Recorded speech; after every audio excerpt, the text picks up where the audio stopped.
Hey guys, welcome back to the Life Recovery Devotional series here on Rest Road Church. Today we are reading day 27, Risky Decisions of the Life Recovery Devotional. Our Bible reading for today is Jonah chapter 1, verses 3 through 12. Step 2, we came to believe that the power greater than ourselves could restore us to sanity. We may do crazy things when we're caught up in stormy circumstances resulting from our own out of control behavior. We take risks that have terrible consequences, but find that we've lost the power to choose otherwise.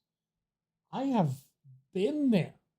I have been there. I have done that. I have been through hell and back, seeking after something that I thought would give me some form of comfort, and ending up finding out it didn't give me comfort, but I couldn't choose anything else because I'd gotten too far in. Jonah made a risky decision that seems crazy by any definition. Let's try to learn something from his experience. Oh boy, here we go. Jonah was running away from God. He boarded his ship going the opposite direction from where God wanted him to go. But the Lord hurled a powerful wind over the sea, causing a violent storm that threatened to break the ship apart. The sailors identified Jonah as the cause of the storm. Jonah was the problem. Jonah had already told them he was running away from the Lord. Oh, why did you do it? They groaned. What should we do to you to stop this storm? Throw me into the sea, Jonah said, and it will become calm again. Then the sailors picked Jonah up and threw him into the raging sea, and the storm stopped at once. You know, when God convinces your friends or your associates or the people that are around you to basically throw you out of the boat because you need to be thrown out of the boat, you know that God's going to get his way one way or another. When we follow our own ways, God may allow us to get caught up in a storm.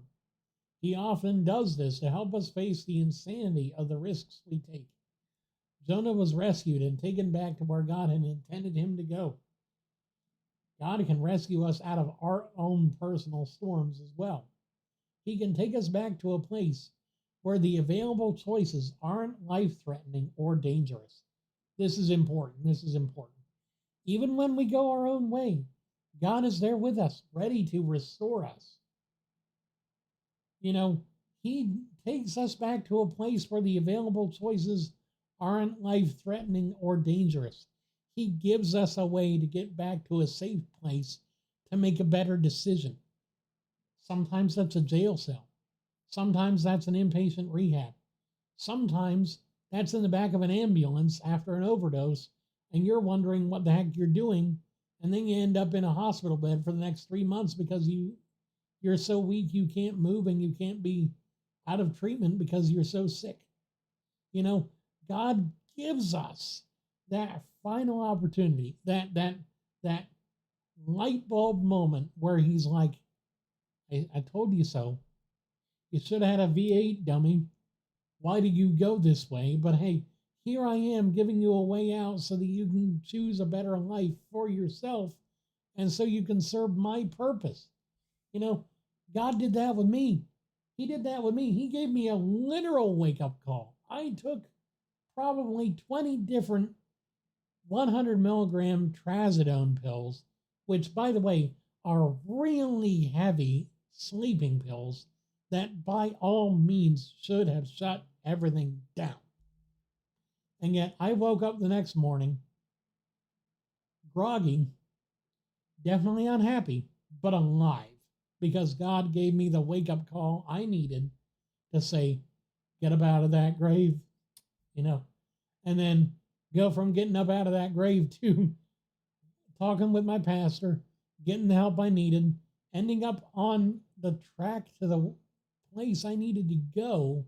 It took me another 4 months to get into the recovery rooms because I went to a local revival in a tent, and they had a poster for the group at the front of that tent.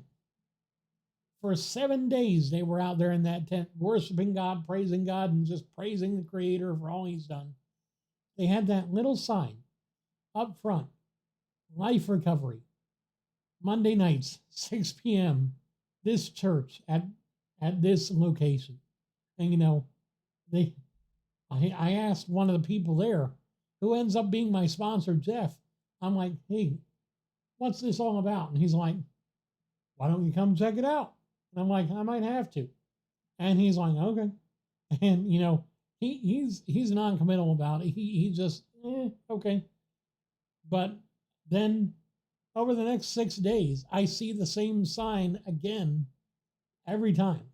It's the same sign out in front of me, because I'm right there in the front row. And I'm like, maybe I should go. Maybe I should go. Maybe I should. Okay, I'm going. And so then it takes another month to get in there because Satan had a way of making us late or somewhere else or not feeling well for 4 weeks every Monday. Finally, that fifth Monday, we're driving back from, I don't know where it was, but we were driving back and we were in town. We were like 2 streets over. And I'm like, how about we go to that group? And my friend Mark's like, yeah, let's go. And so we went and I got free. And so can you, because God works like that. He gives us a way out. He gives us a path back to Him. Not just back to being sober, not just back to being clean, not just back to being away from the addictions that kept us in bondage for years, but back to Him, back to the source, back to the life that we should have had in Him if we'd have chosen Him first, but instead we had chosen the world. The world couldn't fulfill us, and so then we finally found Him when we were at our lowest. It'd be nice if people didn't have to get to that point first, but you know what? There are a lot of people out there that do that, where they have to get to the lowest point before they can get their highest point of faith. And that's just the way life is sometimes. But you know what? Don't feel discouraged if you're not there yet. God's working on you. God's going to work on you, and God's going to grow you, and God's going to strengthen you so that one day you can say, I'm turning away from this. I'm turning toward you, God, and I'm going to be better because you're going to be working through me. And I'm going to look like you and not me. Take that as a word of encouragement and a word of faith over your life, because I believe you are going to be delivered from whatever it is that you struggle with, because God is faithful and God will provide a way out for you. He always has for me, and He always will, and He will for you too. Keep praying, keep believing, keep being strengthened by His Spirit, and keep seeking Him, and you will find Him. God bless you, and I hope you have a wonderful evening. Thank you so much. I'll see you again. Bye.